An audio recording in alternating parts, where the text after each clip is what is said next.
What up, YouTube? Let's here. Thanks again for visiting the channel. As always, I appreciate it. If this is your first time viewing the channel, I appreciate you watching. Please do me a solid. Hit the thumbs up button, just for the algorithm. And if you don't mind, I'd appreciate it if you'd subscribe as well. Today we're doing a quick review on the Hinderer XM-18. So let's do it up, guys.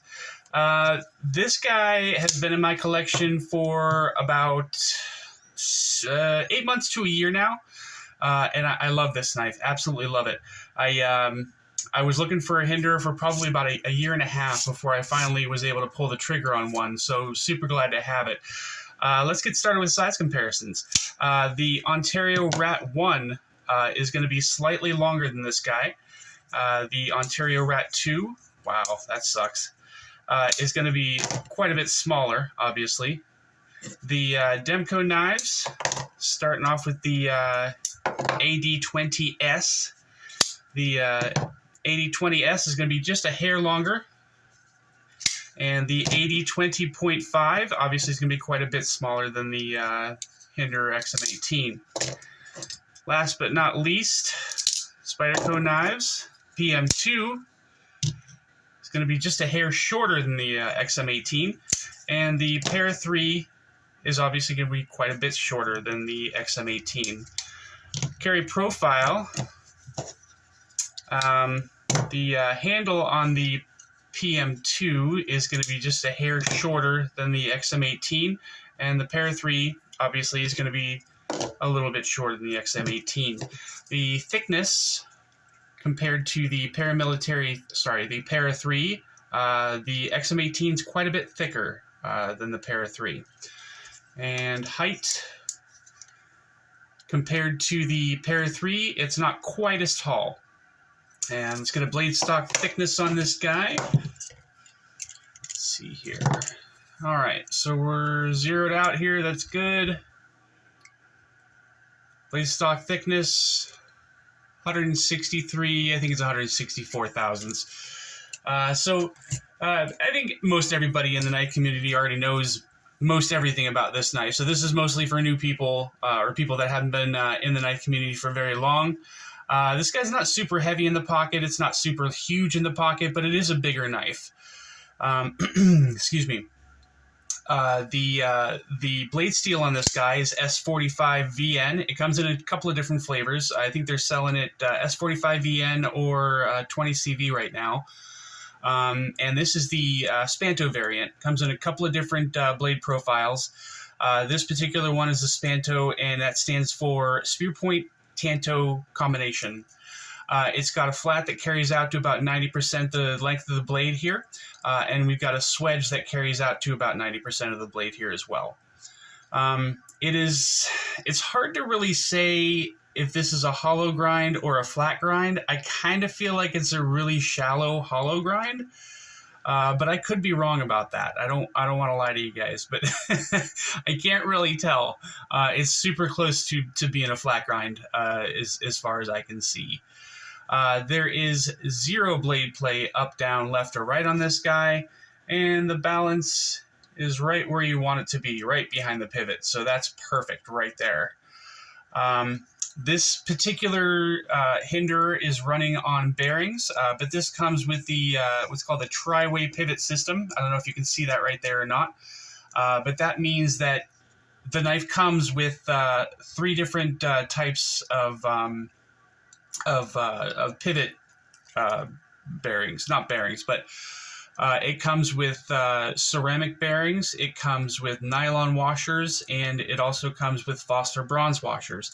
The benefit there is, if you're going into a situation where there's going to be a lot of dirt and sand and just junk that can get into the pivot, you can put the washers on there, and that'll stop most of that stuff from getting into the pivot of the knife.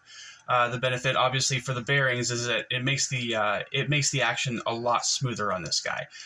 So having the bearings in there right now, it pretty much just drops shut. Tiny bit of encouragement to get it to drop all the way down, but the action on this thing is fantastic with the bearings in it.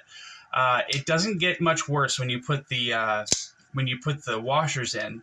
It's still pretty smooth, but it's not drop shut. It takes quite a bit of encouragement to get it dropped down. As far as deployment, you can still open it with the thumb stud, but it takes a little bit more oomph behind flicking it open with your thumb. And the flipper works just as well, but with the washers, you absolutely have to light switch it. You can't push button this one. The hardware on this guy, you've got a flat head screw on the pivot. A lot of people say that this is a proprietary hardware for this guy, but it's not proprietary hardware.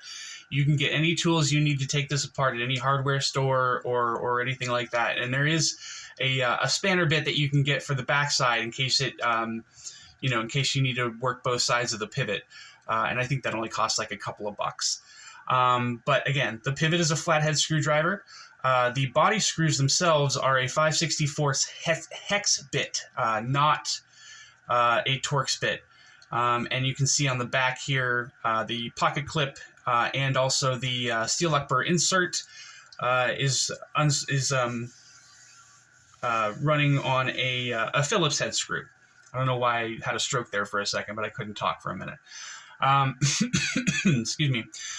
We are looking at a stamped titanium pocket clip, which it's a little underwhelming. It's a little boring, but it's not a big deal. This is still a fantastic knife, despite having a stamped titanium pocket clip. The benefit, obviously, to having a titanium pocket clip versus a stainless steel pocket clip, if you get this caught on something, the titanium is going to be a lot more forgiving than stainless steel will be. The scale here, the front scale here is blue-black G10, which I absolutely love. Hinderer's G10. It's one of my favorite G10s out there. I know I say a lot that I really enjoy Spyderco's peel ply texture G10, but as far as higher-end knives go, I really, really enjoy Hinderer's G10. The lock side here is titanium. And they've anodized this, what they call battle blue, which kind of just means it almost kind of looks like it's tumbled. It hides marks and nicks and scratches a little bit better than just a straight anodization would be. And this is a titanium frame lock knife. There's a whole bunch of jimping all over this guy. There's jimping here on the flipper tab. There's jimping here on the spine of the blade. There's some jimping back here to allow your back fingers to get a hold of so you can get a better grip on the knife. And there's also some jimping on the front of the handle here. Forward finger choil, very large forward finger choil. And there's also a couple of milled spots here for, they want you to put your fingers kind of, but you can't, you can choke back on this guy just a little bit. It's comfortable enough to be able to do that for some light chopping. And this is definitely a hard use knife. And choking up on it, it's very, very, very comfortable with that forward finger choil and this finger guard here. Now this flipper tab is its main function is as a finger guard, not the flipper tab, but it does work as the flipper tab as well. The drawback on that is it's kind of extended a little further out than most people would like, so it makes it a little bit uncomfortable to flip it, just because that flipper tab is so aggressive there and it kind of comes to a point. Now, my only, not concern, but just like I'm not necessarily really even confused by it, but it's just a little odd to me that the jimping is on the back of the flipper tab and the front of it is smooth. So that doesn't really obviously help you with flipping the knife out, but it doesn't hurt either. I just figured if they were going to do jimping on the flipper tab, they'd at least have some of it on the front of the flipper tab. Like I said, the deployment on this guy, especially with the bearings, is very, very easy, very, very smooth, and you can just hear it whip out there. The lockup, as I said, is great. No left, right, up, or down blade play.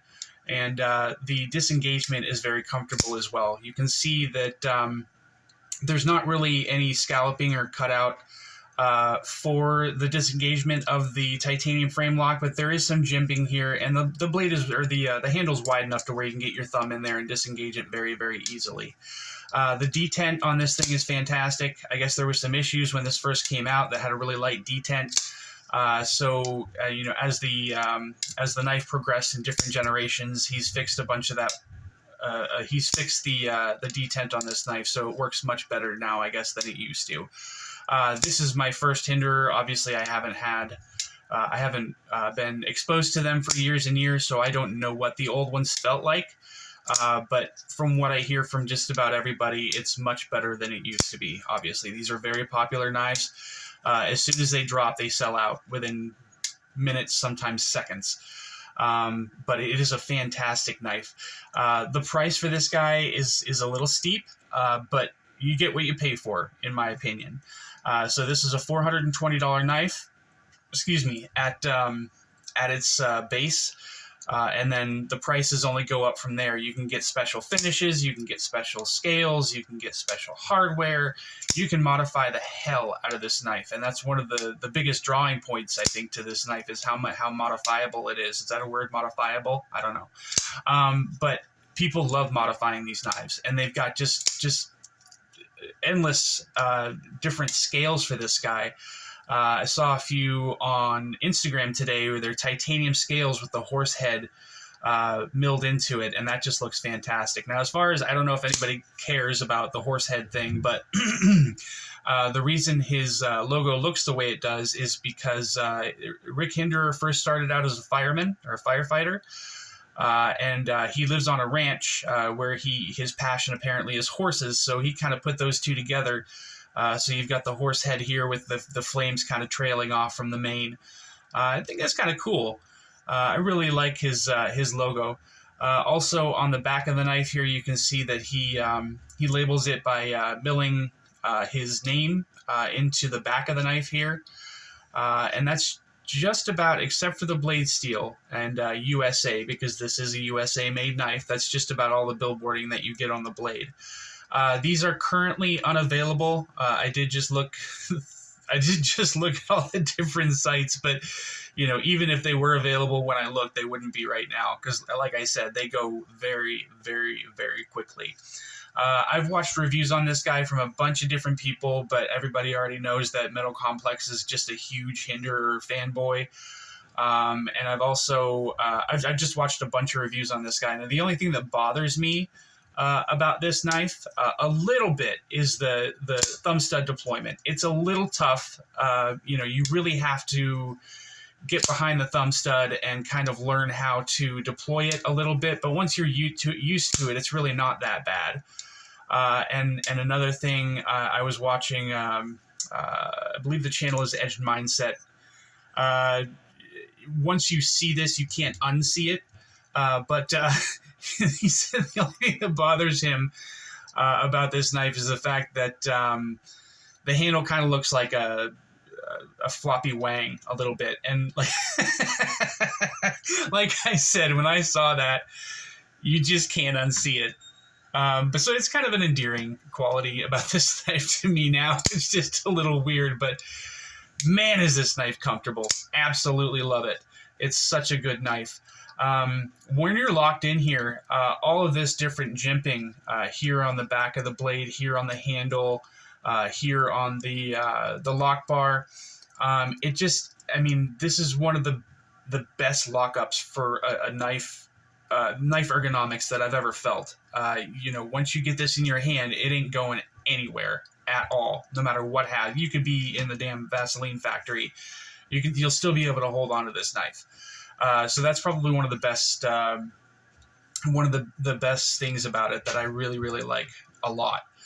As far as disassembly goes, this is a very easy knife to disassemble. It's very easy to put back together. The screws here are very robust, and as you can see here, the pivot screw is just absolutely gigantic. The only thing that I have had an issue with is these Phillips head screws are very, very soft. Other than that, there's no issues with disassembling the knife or putting it back together. One other thing that I'm not a huge fan of with this knife is the factory edge. Now, I'm only going to speak to my knife. I'm not going to speak to anybody else's, but my knife came from the factory not sharp. I couldn't even cut paper with it. I have since figured out how to sharpen it, and I've gotten it to a pretty sharp edge. I'm able to shave with it. I can't necessarily cut phone book paper with it, but this is a fairly thick blade stock, and it gets thin behind the edge, but not super thin behind the edge. This is, I mean, you can slice with this thing; it'll cut. If you can get it sharp and everything, it'll cut just about anything you put in front of it. But it is a thicker blade stock, so you're not going to be slicing tomatoes with this thing or anything like that. I've actually heard him say that. I've actually heard him say that on the website before. You do have a lanyard hole here. Thank goodness for that, right? And I honestly think that I've covered everything, guys. I love this knife. I think it's a great hard use overbuilt knife. If you're interested, you have to just kind of keep an eye out, be patient, watch different sites, DLT Trading, USA Made Blade. Those are the two main sites that I've seen these on. So if you are interested, keep an eye on those sites, and especially sign up on Instagram for notifications so that you can see when those sites are dropping these knives. You won't have very long to get it, but like I said, if you're interested, it is obtainable, a hell of a lot more than it used to be. But I think that's it for tonight, guys. If you enjoyed the video, please like and subscribe. I'd really appreciate that. And stay up, y'all. Take it easy. Bye.